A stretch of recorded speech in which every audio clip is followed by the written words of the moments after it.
ভর্তা হলে এক থাল ভাত অনায়াসে খাওয়া যায়। মুখে যার রুচি নাই সেও এক থাল ভাত খেয়ে উঠতে পারে। কি ঠিক বলেছি না? আসসালামু আলাইকুম। সবাইকে আজকে একটা ভর্তার রেসিপি দেখাবো। আর আজকের ভর্তার রেসিপি থাকছে তেলাপিয়া মাছের ভর্তা।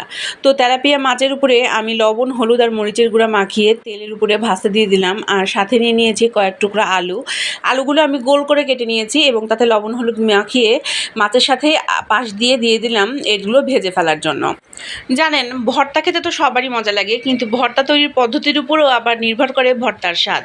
ভেজে যখন আমরা ভর্তা বানাই তখন সেটার স্বাদ একরকম লাগে, আবার সেদ্ধ করে যখন ভর্তা বানাই সেটার স্বাদও আরেক রকম লাগে।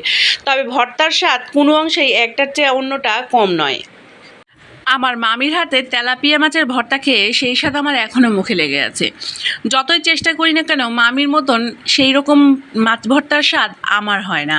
তো যাই হোক, এটা হচ্ছে যার যার হাতের গুণ। আজকে যখন এই মাছের ভর্তাটা বানিয়েছি, আমার ছেলে তো আমার প্রশংসায় পঞ্চমুখ হয়ে গেছে। বারবার বলছে, মা এইরকম মজার ভর্তা এর আগে কেন করনি? আমরা বাঙালিরা মাছ ভাতে বাঙালি, তাই দেখা যায় মাছ বেশিরভাগ হয় ভেজে রান্না করে ফেলা হয়, অথবা ভেজে ডাল দিয়ে আমরা ভাত দিয়ে খেয়ে নিই। কিন্তু মাছ দিয়ে যে ভর্তা করব এটা আসলে খুব কমই করা হয়। তেলাপিয়া মাছ ভর্তার জন্য সাথে আমি আলু নিয়ে নিয়েছি, যাতে এই মাছ ভর্তায় স্বাদটা একটু অন্যরকম হয়। আপনারা চাইলে কিন্তু আলুটা বাদ দিয়েও শুধু মাছ দিয়ে ভর্তাটা করতে পারেন। তো এখন আমি প্যানে কিছুটা পেঁয়াজ দিয়ে নিচ্ছি, আর পেঁয়াজ ও কাঁচামরিচ দিয়ে একটু ভেজে নিব। আমি শুকনো মরিচটা সাধারণত অ্যাভয়েড করি, আপনারা চাইলে শুকনো মরিচটাও এই ভর্তায় অ্যাড করতে পারেন, কেননা ভর্তার স্বাদ শুকনো মরিচের উপরও কিন্তু খেতে মজা লাগে। পেঁয়াজগুলো আমি খুব কড়া করে ভাজবো না, একটু হালকা করেই ভাজবো। সব কিছু ভাজা হয়ে গেলে এখন আসছে মাছ বাছার পালা।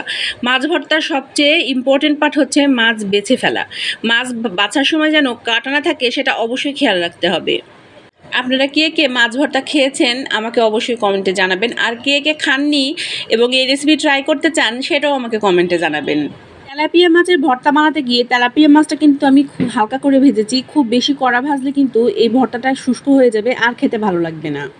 কোনো রান্নার টেস্ট কেমন হবে তা অবশ্যই রান্নার প্রত্যেকটা প্রক্রিয়ার উপরে নির্ভর করে। এমনকি রান্নাটা আপনি খুব হাই হিটে রান্না করছেন না মিডিয়াম হিটে রান্না করছেন তার উপরেও কিন্তু খাবারের স্বাদ নির্ভর করে।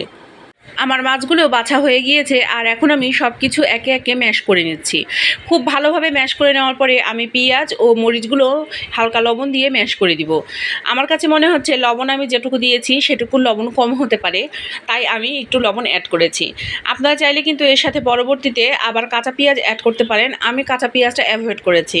তো যাই হোক, সব কিছু খুব ভালোভাবে মেখে নিয়ে এখন দিয়ে দিব সবচেয়ে দারুণ একটা ইনগ্রিডিয়েন্ট, আর সেটা হচ্ছে ধনিয়া পাতা কুচি। ভর্তা আপনি ভেজে রান্না করেন বা সেদ্ধ করে, যখনই আপনি ধনিয়া পাতা কুচি অ্যাড করবেন তখনই ভর্তার যে ফ্লেভার সেটা একটা অন্যরকম মাত্রায় চলে যায়। এখন অ্যাড করে দিব সরিষার তেল, কেননা সরিষার তেল ছাড়া কোনো ভর্তাই ভর্তা বলে মনে হয় না। আর সরিষার তেল অ্যাড করে দেওয়ার পরে আমি হাত দিয়ে খুব ভালোভাবে আবারও মাখিয়ে নিচ্ছি। বাস, খুব ভালোভাবে মাখিয়ে নিলেই তৈরি হয়ে গেল আমার মজাদার তেলাপিয়া মাছের ভর্তা। আর এই ভর্তা গরম ভাতের সাথে হলে আর অন্য কোনো কিচ্ছু লাগে না। মজাদার স্বাদের এই মাছের ভর্তা আপনাদের কেমন লাগলো অবশ্যই আমাকে কমেন্টে জানাবেন, কেননা আপনাদের কমেন্ট আমার কাছে অনেক গুরুত্বপূর্ণ। তবে আজকে এখানেই শেষ করছি। আগামী দিন আবারও হাজির হব নতুন কোনো রেসিপি নিয়ে আর নতুন কোনো গল্প নিয়ে। সে পর্যন্ত সবাই ভালো থাকবেন আর আমাকে আপনাদের দোয়ায় রাখবেন। আসসালামু আলাইকুম।